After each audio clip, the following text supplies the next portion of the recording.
van a estimular a los administradores a la mejora de los controles internos de las organizaciones, de tal forma que se fortalezca la confianza de la sociedad, ¿no? Eso es lo que debemos buscar, que exista una confianza en la sociedad, pero para eso hay que obrar bien.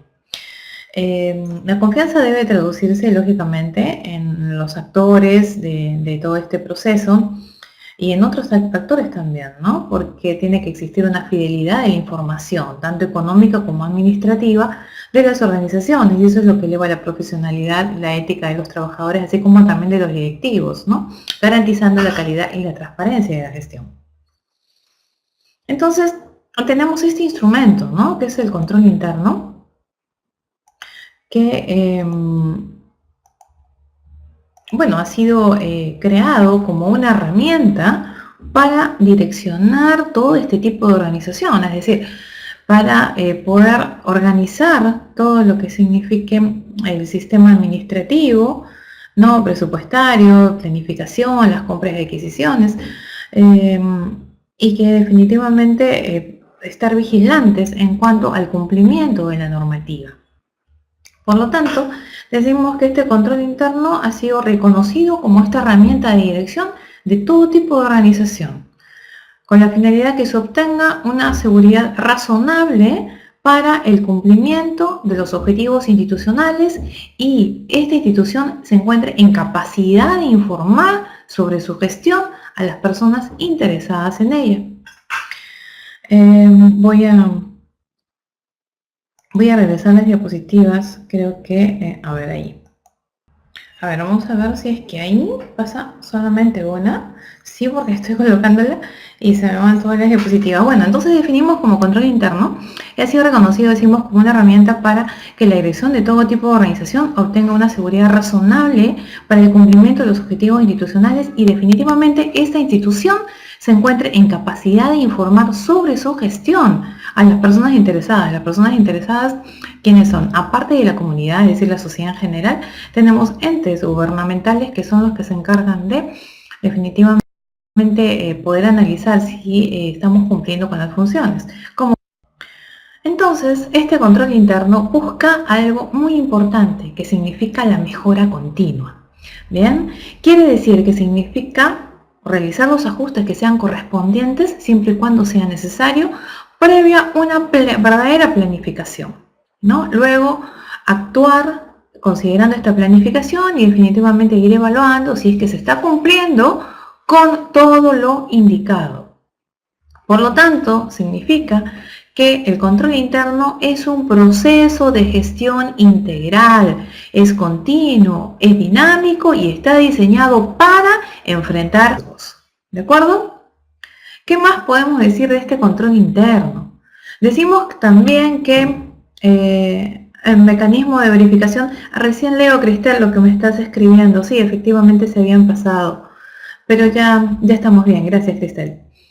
En cuanto al mecanismo de verificación, ¿no? Supervisión y la vigilancia para ayudar a lograr la misión de la institución y de sus objetivos. ¿Contribuyendo a qué? Contribuyendo a reducir la corrupción de las entidades. Bien, esa es una de las funciones también por las cuales fue creado el control interno. Ahora, ¿quiénes son los responsables del control interno? Recuerden, esa es una pregunta de su autoevaluación. Los responsables del control interno son, muchas veces creemos que son solamente los funcionarios que corresponden a la Contraloría General de la República, o los jefes de OSIS, o el personal de OSI, o las OAS, ¿no? Que son las auditorías externas que se someten a concurso y definitivamente tienen el aval de la Contraloría. Y estamos equivocados si pensamos así. Los responsables del control interno somos todos, exactamente todos los que trabajamos en las entidades públicas. Bien, entidades privadas también, es decir, todos los trabajadores. ¿De acuerdo? ¿Quiénes son los responsables del control interno? El titular. Si hablamos de una municipalidad, estamos hablando del titular del pliego, quiere decir del alcalde. Hablamos de los funcionarios, ¿de acuerdo? Que son los responsables del control interno. Y los servidores públicos, ¿de acuerdo? O los servidores en general. Pero si hablamos de una entidad pública, nos referimos a los servidores públicos, lógicamente. Entonces, esto nos permite definir qué es el sistema de control interno, Y lo definimos de la siguiente forma. Decimos que el sistema de control interno es un conjunto de acciones, actividades, planes, como todo sistema. Bien, hemos hablado de varios sistemas de la administración pública. Este sistema de control es uno más de ellos, pero lógicamente enlaza y coordina con los demás sistemas.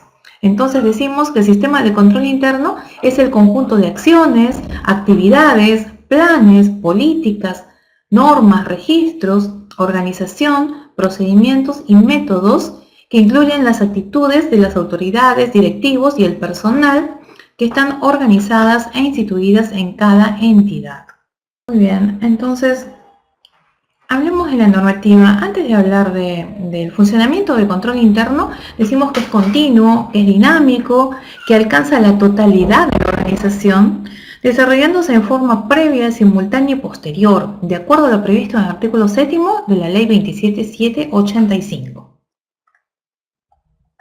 La normativa en el Perú es la siguiente: la ley número 28.716, que es la resolución de Contraloría número 320-206 de la Contraloría General de la República, la resolución de la Contraloría 458 del 2008, el decreto de urgencia 067 del 2009 y la ley 29.743, que impulsan para que la Administración Pública del Perú tenga un sistema de control interno con una estructura uniforme. Luego, en el transcurso de esta conferencia, veremos cómo es que las municipalidades y varias entidades empiezan a alinearse, y ahora la idea es que todas las entidades estén dentro de este sistema de control. Y eso no significa solamente tener un órgano de control interno, sino crear que toda la entidad esté involucrada dentro del sistema de control interno. 85. La Ley Orgánica del Sistema Nacional de Control de la Contraloría General de la República, en el artículo 4 de la Ley 28.716, Ley de Control Interno para las entidades públicas del país, el responsable de la implementación o del montaje del sistema de control interno, ¿quién es? El responsable de implementar todo este sistema dentro de la entidad es el titular de la entidad. Por lo tanto, en la aplicación de la filosofía y la dirección es quien tiene que comprometerse con el control interno de la organización. ¿De acuerdo? Quiere decir que no esperemos que los funcionarios hagan todo, que no esperemos que los servidores quieran, ¿no?, alinearse al sistema de control interno. Tiene que existir una dirección y, lógicamente, es el titular del pliego el que debe brindar las orientaciones y el que debe procurar y debe estar alineado a todo lo que significa el control interno. ¿De acuerdo? Por lo tanto, esa es una decisión muy importante que deben tomar las autoridades. Ahora, el involucramiento de otros actores en el control interno. Si bien es cierto, el responsable, la responsabilidad corresponde directamente al titular de la entidad, esta implementación del sistema de control interno, sin embargo, debe señalarse que la responsabilidad de su funcionamiento y el mantenimiento le corresponde a toda la organización. ¿Bien? Es decir, ¿a quiénes les corresponde? A la alta gerencia. Hablemos de directores o de gerencias, hablamos de presidentes ejecutivos, hablemos de directores regionales, hablemos de gerentes generales, de gerentes centrales, de gerencia media como son los gerentes de línea, o gerentes de apoyo, gerentes de soporte, subgerentes, jefes de divisiones, jefes de departamentos, jefes de oficinas, de los niveles operativos, todos los trabajadores o servidores públicos de una oficina y los de campo también. Por lo tanto, el funcionamiento del control interno tiene que ser continuo, dinámico y alcanza a la totalidad de la organización, desarrollándose en forma previa, simultánea y posterior. No olvidemos eso, el control interno se realiza en forma previa, simultánea y posterior, ¿de acuerdo a qué? Al artículo 7 de la Ley 27.7852.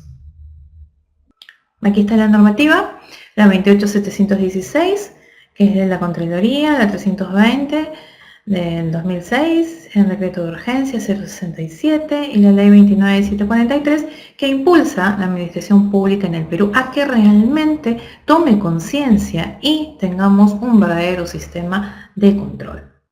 La implementación del sistema de control, entonces, esta implantación o el montaje de un sistema de control interno, está a cargo entonces de la gestión de la organización. La misma organización debe ser la que debe gestionar este sistema, es decir, el involucramiento de todas las áreas en este sistema de control interno. Para eso debemos evaluar, tiene que existir una evaluación de la implementación de este sistema de control interno. De acuerdo a la normativa vigente, los órganos de control institucional, los denominados OSI, tienen la obligación de realizar anualmente una actividad de control referida a la evaluación de la implementación del sistema de control interno. Y su efectivización, o sea, el cumplimiento de esta implementación del sistema, y en caso de que la administración no haya efectuado la implementación del sistema de control interno del órgano de control institucional en el informe que resulta de dicha actividad de control, será reportado a la Contraloría General de la República. Asimismo, es necesario indicar que existe un artículo 7º de la Ley 27.785 que establece lo siguiente. En el desarrollo de una auditoría, los OSI, o sea, los órganos de control institucional, la Contraloría General de la República y las sociedades de auditoría externa, o sea, las denominados SOAS, tienen que evaluar el control interno. Bien. El control interno, por lo tanto, en la gestión de la organización es muy importante, ¿no? Es necesario señalar que este sistema de control interno es una herramienta administrativa potente y muy efectiva para la gestión de la administración pública del país. Bien, debe ser entendido de esta forma tanto por los titulares de las entidades, por los que están dirigiendo las entidades y por la población en general, ¿no? Por lo tanto, darle la debida importancia a este control interno. El control interno, por lo tanto, es una herramienta que contribuye a combatir la corrupción. Es otra pregunta de la autoevaluación. Bien, por lo tanto, el control interno es una herramienta que contribuye a combatir la corrupción. Efectivamente, el control interno, entre otros aspectos positivos que brinda la organización, genera algo que se denomina cultura organizacional basada en valores éticos, que cobra mucha importancia el aspecto conductual, ¿no? Mucho apego al cumplimiento de las normas de control interno implantadas por parte de los titulares, de los funcionarios, de todo el personal de la institución. Consecuentemente, genera en la entidad una cultura de transparencia, estimulando la previsión del fraude financiero u operativo. También es pertinente indicar que el hecho de tener controles fuertes, eso definitivamente tampoco garantiza la posibilidad de fraude, ¿no? Pero lo que sí se puede afirmar que mientras más fuertes son los controles, los riesgos tanto internos como externos van a disminuir, evitando que estos se materialicen y se conviertan en un evento, con los consecuentes costos que representan para la entidad. Entonces decimos que el control interno es una herramienta muy potente para la administración de la entidad. El control interno contribuye fuertemente a obtener una gestión óptima, toda vez que genera muchos beneficios a la administración de la organización en todos los niveles de la entidad, así como en todos los procesos, subprocesos y actividades. También se anuncian solo algunos beneficios a favor de la gestión de las organizaciones públicas, los mismos que se estimulan y propician, ¿no? ¿A qué nos referimos? Referimos que se estimula y se propicia ¿qué cosa? Reconocimiento, la promoción de los aportes del personal para mejorar el desarrollo de las actividades laborales, la dirección incentiva el desarrollo transparente de las actividades de la entidad, la adopción de decisiones frente a desviaciones e indicadores, la dirección proporciona el apoyo logístico y de personal para un adecuado desarrollo de las labores de control interno. La dirección demuestra una actitud positiva para ética debidamente aprobado, que sea difundido mediante talleres y que debidamente dentro de las entidades las acciones disciplinarias que se toman sobre las violaciones éticas. La dirección demuestra un comportamiento ético poniendo en práctica los lineamientos de conducta de la entidad. Se sancionan los responsables de actos ilegales de acuerdo con las políticas definidas por la dirección. La dirección difunde para conocimiento general, visión, misión, metas y objetivos estratégicos de la entidad y los valores éticos organizacionales. A la generación de indicadores de gestión para la medición de resultados fundamentales del planeamiento estratégico institucional, el PI, la dirección se asegura que todas las áreas, todos los departamentos formulen, implementen y evalúen actividades concordantes con su plan operativo institucional. De igual forma hablamos de los planes estratégicos, operativos, de contingencia, que se elaboran y conservan y se actualizan según el procedimiento documentado, ¿no? Todas las unidades orgánicas evalúan periódicamente su plan operativo con la finalidad de conocer los resultados alcanzados y detectar los posibles desvíos. La entidad ha formulado el análisis de la situación con participación de todas las gerencias para definir su direccionamiento y desarrollo de servicios. A la revisión de la estructura orgánica de la entidad también para confirmar su vigencia, si los objetivos de cada unidad orgánica están alineados con la misión de la entidad correspondiente, lo que permitirá efectuar los correctivos oportunos, pero en el momento oportuno, de acuerdo a los micros y macroprocesos. También propiciar un apropiado clima laboral. Impulsar la fidelidad. Recuerdan que hemos hablado de este tema también cuando hablamos de la gestión del cambio, ¿no? Hablábamos del clima laboral. Entonces la idea, como ustedes pueden ir observando, que este sistema de control se encarga de integrar todos los demás sistemas. Impulsa la fidelidad y la oportunidad de la información gerencial es seleccionada, analizada, evaluada y sintetizada con la finalidad de ¿qué? De tomar decisiones. Definición de niveles para el acceso del personal al sistema de información, que se revisen periódicamente los sistemas de información y, de ser necesario también, que se rediseñen para asegurar un adecuado funcionamiento. Que los ambientes utilizados para el archivo institucional cuenten con una ubicación, con un acondicionamiento apropiado, una corriente para documentar, controlar, evaluar y mejorar los procesos. Que las unidades orgánicas realicen acciones para conocer oportunamente si los procesos en los que se intervienen se desarrollan de acuerdo con los procedimientos establecidos, es decir, tiene que existir un monitoreo de los datos. La creatividad, la mejora continua de los procesos, subprocesos, actividades, la efectividad de las operaciones y actividades, el cumplimiento de la normativa, la salvaguarda de los activos, con acciones y actividades de control previo, simultáneo y posterior, la responsabilidad en el cumplimiento de los objetivos, la formalización o actualización de los reglamentos y los manuales es algo muy importante. Generalmente estamos trabajando en las entidades y los manuales están totalmente desfasados, que no se alinean ni se adecúan a la normativa vigente.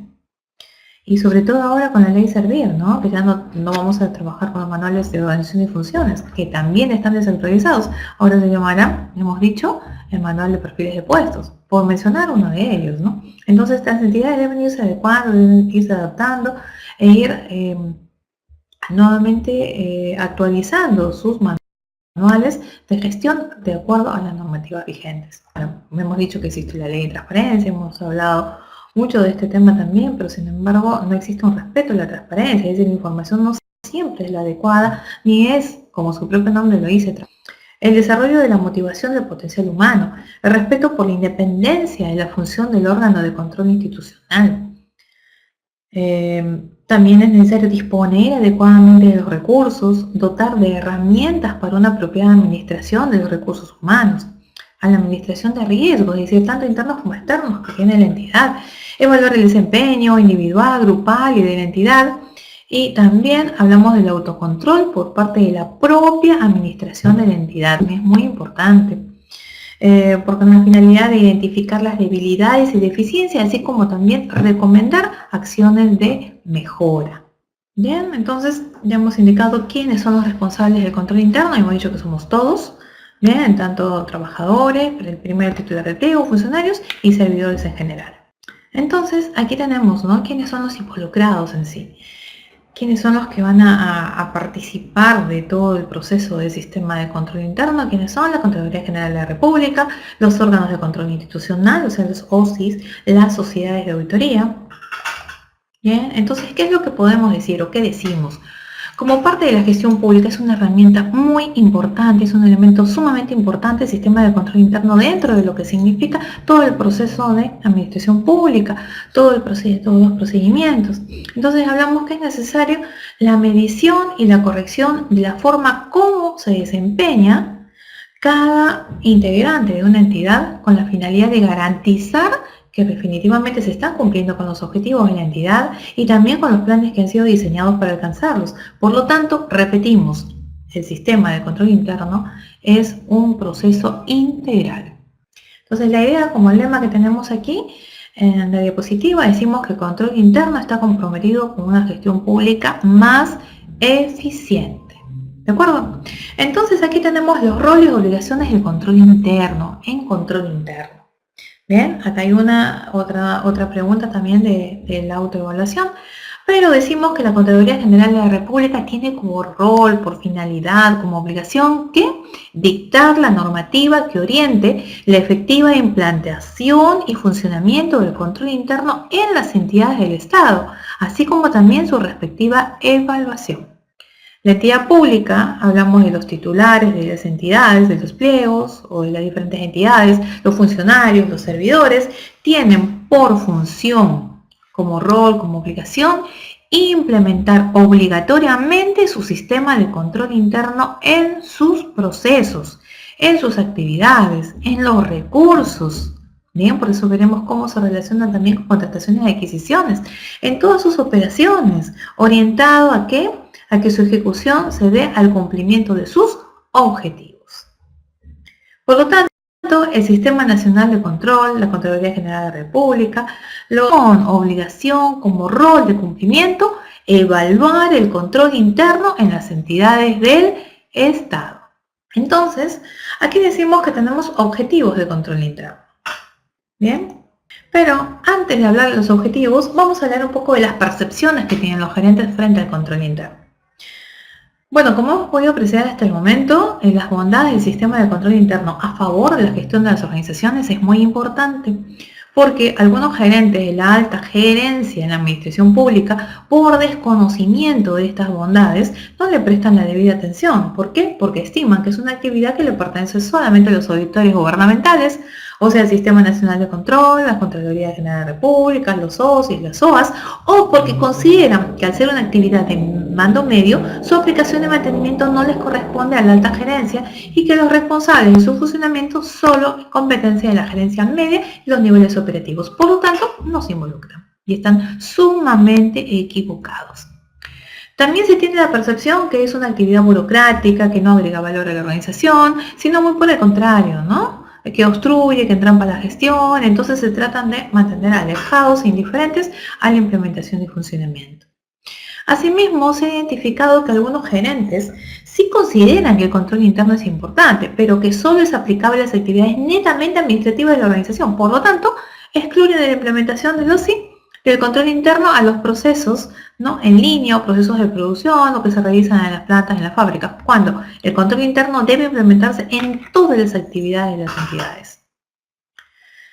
Muchas veces observamos gerencias indiferentes al orden y a la transparencia. Generalmente eso sucede muy a menudo. Y como resultado de las encuestas realizadas a nivel nacional, se ha podido establecer que existen algunas entidades públicas que muestran permanentemente debilidades y deficiencias de orden administrativo y económico. Sin embargo, sus autoridades y funcionarios se muestran indiferentes y se resisten a la implementación del sistema de control interno. No obstante, las bondades que representan para la mejora de la transparencia, el orden administrativo y económico de las entidades públicas. Entonces, los pasos previos a la implementación del sistema de control interno, se puede advertir que cuando la administración de una organización toma la decisión de implementar el sistema de control interno en una entidad, muchas veces se piensa que ello no se puede realizar rápidamente, sin considerar que previamente a la implementación se establece el sistema de control interno y debe contemplarse, entre otras, las pautas para establecer una guía de implementación del sistema de control interno. Entonces, estos objetivos, ¿no?, del control interno, hablemos de ellos, ¿no? Son 4 objetivos. Son los objetivos operacionales, objetivos de cumplimiento, objetivos de información, y los objetivos organizacionales. Bien, ¿a qué nos referimos con los objetivos operacionales? Los objetivos operacionales son los que corresponden a la eficiencia, a la eficacia, a la transparencia, a la economía en las operaciones y en la calidad de la prestación de los servicios. Consisten en cuidar y resguardar los recursos y los bienes del Estado contra cualquier otra forma de pérdida.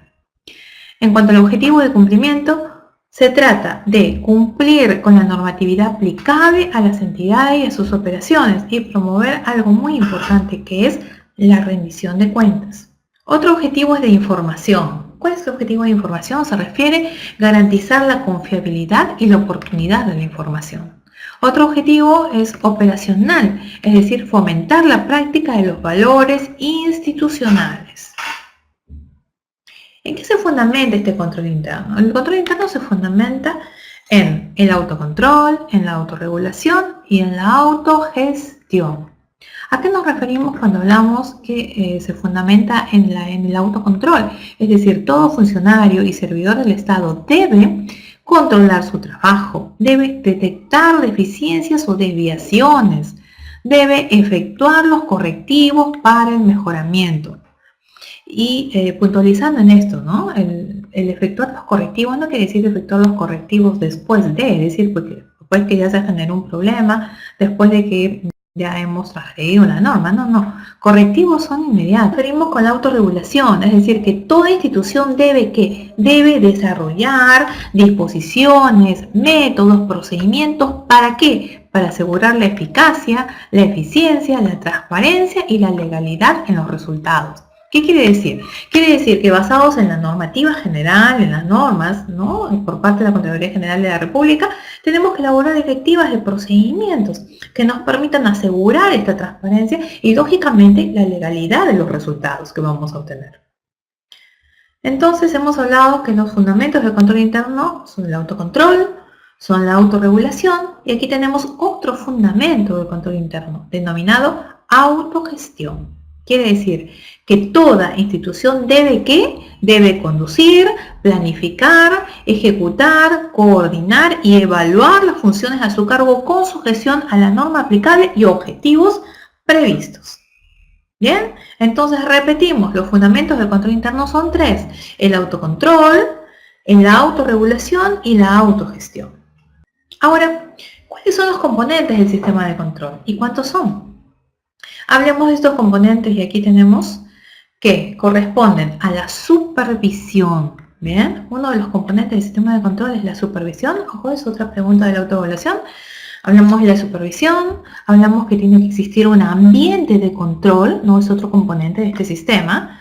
Es decir, vamos a tener que tener una comisión de control en cada entidad que se va a encargar de coordinar, se va a encargar de recibir información y, lógicamente, evaluarla como parte del sistema de control interno.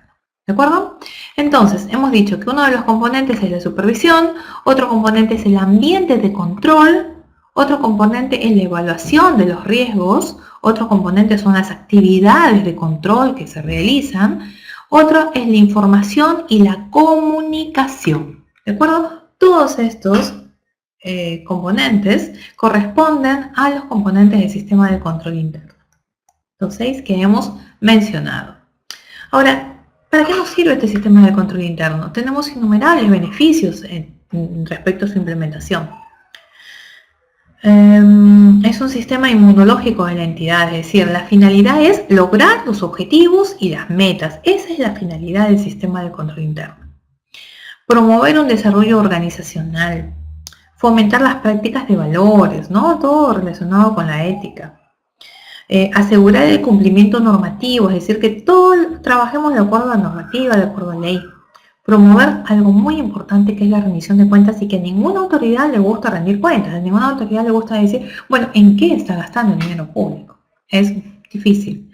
No es que no lo hagan, pero no es una predisposición, no debería ser algo obligado, ¿no? Debería ser simplemente una particularidad de cada una de las autoridades de explicar en qué está destinando o para qué está destinando los recursos del Estado. Otro beneficio de la implementación del sistema de control es proteger los recursos y los bienes. Otro es contar con información confiable y oportuna. Otro es lograr la eficiencia y la transparencia en las operaciones, así como también reducir los riesgos de corrupción. Ojo, esa es otra pregunta también de la autoevaluación. No hemos dicho que uno de los objetivos por los cuales se crea este sistema de control es justamente reducir, minimizar los riesgos de corrupción. También otro de los beneficios es que genera una cultura de prevención. ¿De acuerdo? No esperar a que sucedan las cosas para recién esperar que Contraloría venga, nos diga que hicimos mal y se emiten las sanciones correspondientes. No, debe haber una cultura de prevención, ¿no? Nosotros, conociendo la normativa, debemos cuidarnos y actuar correctamente, ¿no? No hay por qué hacer las cosas de ninguna otra forma que no sea como indica la norma. Ahora, ¿cuáles son las fases de implementación de este sistema de control interno?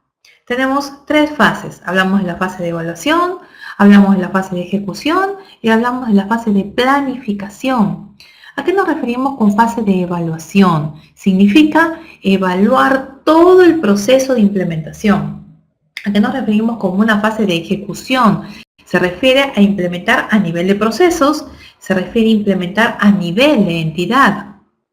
Y la fase de planificación se refiere a elaborar un plan de trabajo intersectorial, es decir, una verdadera articulación entre los diferentes gobiernos y los diferentes sectores, así como también debe existir una adecuada orientación al ciudadano. De igual forma, debe existir lo que hemos estado conversando, que es la transparencia, que es la rendición de cuentas, que es la ética pública, que en muchos casos pareciera que se ha perdido. Hablamos del balance entre flexibilidad y control de la gestión. Debe existir sostenibilidad, hemos dicho que en todo debe existir sostenibilidad, quiere decir sostenibilidad en el tiempo. No podemos trabajar para algo que sea totalmente inmediato, ¿no? Debemos siempre buscar que exista una sostenibilidad de las labores que estamos realizando. Entonces la búsqueda de este sistema es justamente ese, ¿no? Que exista sostenibilidad, que exista innovación y aprovechamiento de las tecnologías. Entonces, ahora sí decimos que es un proceso. ¿Por qué nos preocupamos por un proceso? Vamos a darnos cuenta que las entidades públicas ya no trabajan como trabajaban anteriormente, ya no se organizan de la misma forma. Ya no es una organización así puramente horizontal. No, estamos hablando de una transversalidad de los procesos. Otro elemento de comparación es la solución también, la forma como se solucionan los problemas. En el enfoque funcional había que cambiar el empleado y en el enfoque por proceso debemos mejorar el proceso. No hay por qué cambiar a ningún empleado, simplemente mejorar todos en algo.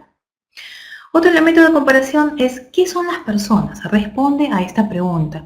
En cuanto al enfoque funcional, toda la culpa era del empleado. Ahora en el enfoque por proceso hablamos de talento humano.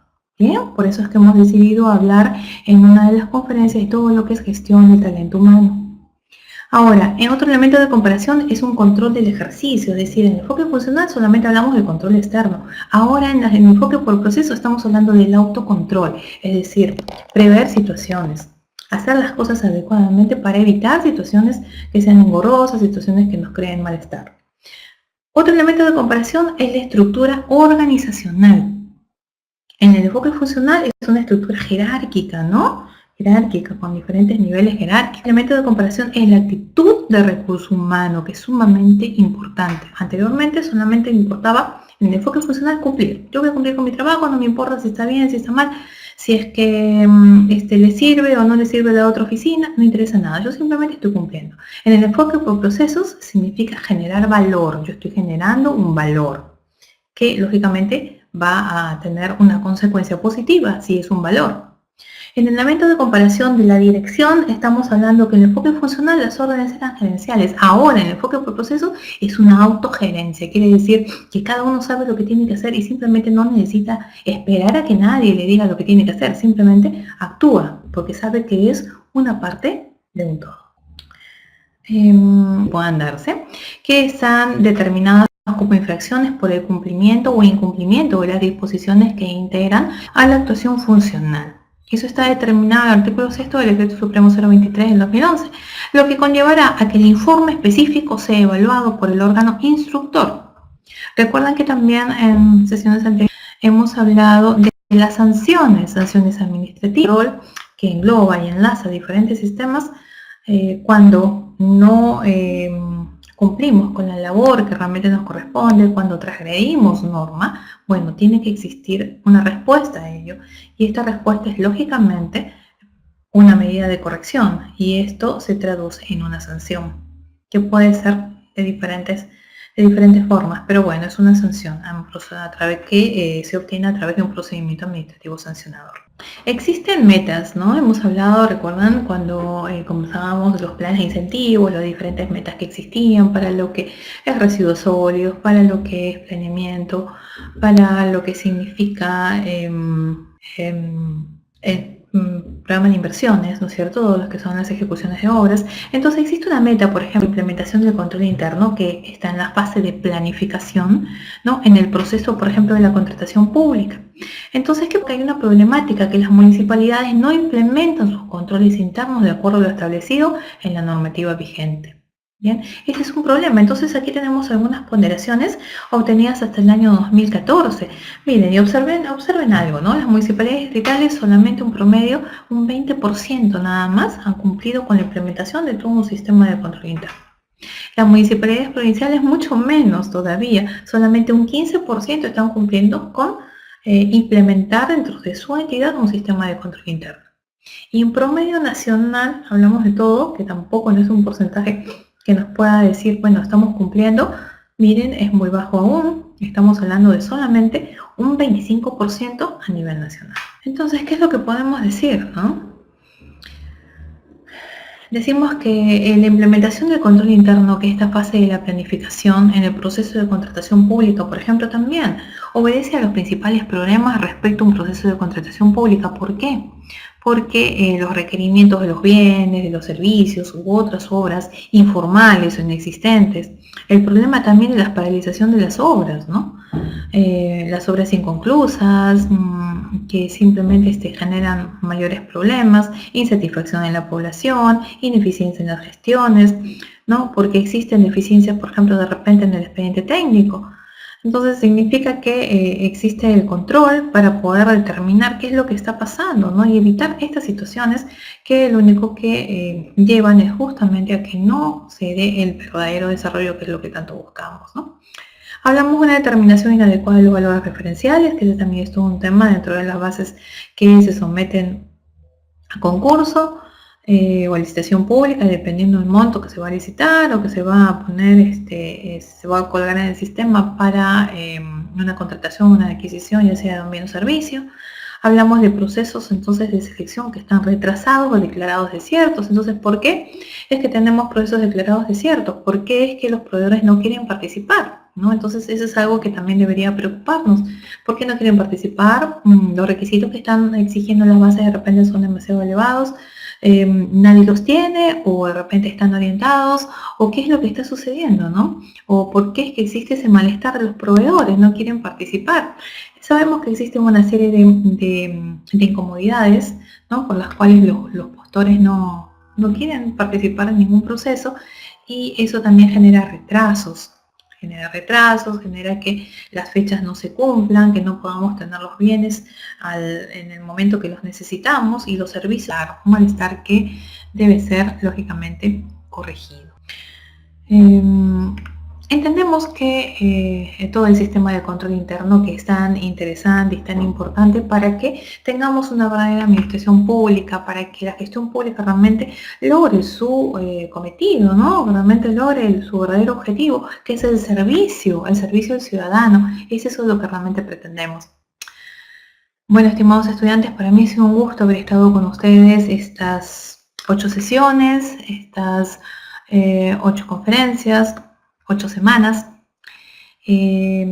Realmente espero que toda la información brindada, el material que ustedes tienen de consulta, las diapositivas que han sido elaboradas, de tal forma que ustedes puedan tener una visualización de lo que se está explicando, que sea mucho más fácil su entendimiento, les sirva para que se logre conceptualizar mucho mejor la importancia que tiene la gestión pública.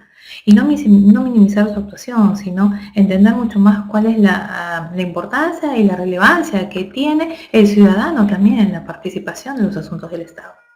¿Bien? Para mí, les vuelvo a repetir, ha sido un honor estar con ustedes. Espero que continúen con otros programas que también proponga la universidad, y espero que en algún otro momento podamos encontrarnos. Y bueno, que sigan teniendo una muy buena noche, una buena semana, y que tengan muchos éxitos en su vida profesional, laboral, familiar.